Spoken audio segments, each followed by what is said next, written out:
മുത്തങ്ങ അബ്ദുൽ സലാം വധശ്രമക്കേസിൽ വിചാരണ കോടതിക്ക് ഹൈക്കോടതിയുടെ വിമർശനം. കൽപ്പറ്റ പ്രിൻസിപ്പൽ സെഷൻസ് കോടതിയുടെ ശിക്ഷാവിധിയിൽ പിഴവുകളുണ്ടെന്നാണ് ഹൈക്കോടതിയുടെ നിരീക്ഷണം. ശിക്ഷാവിധി സൂക്ഷ്മമായി പരിശോധിക്കേണ്ടതുണ്ടെന്നും ഹൈക്കോടതി ചൂണ്ടിക്കാട്ടുന്നു. നിയന്ത്രണം വിട്ട സ്വകാര്യ ബസ് വാഹനങ്ങളിൽ ഇടിച്ച് 8 പേർക്ക് പരിക്ക്. ഇതിൽ 3 പേരുടെ നില ഗുരുതരമാണ്. കുന്നംകുളം പാറേമ്പാടത്ത് വെച്ചാണ് ബസിന്റെ നിയന്ത്രണം നഷ്ടമായത്.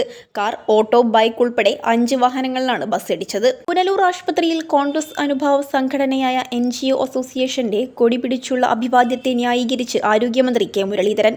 താൻ വന്നപ്പോൾ സ്വീകരണം ഉണ്ടായില്ലെന്നും തിരിച്ചു പോകുമ്പോഴാണ് സ്വീകരണം ലഭിച്ചതെന്നും മന്ത്രി പറഞ്ഞു.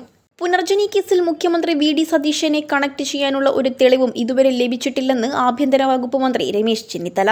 തെളിവുണ്ടെങ്കിൽ റിപ്പോർട്ട് കിട്ടിയിട്ടും എന്തുകൊണ്ട് അന്നത്തെ സർക്കാർ കേസ് CBIക്ക് വിട്ടില്ലെന്നും ആഭ്യന്തരമന്ത്രി ചോദിച്ചു.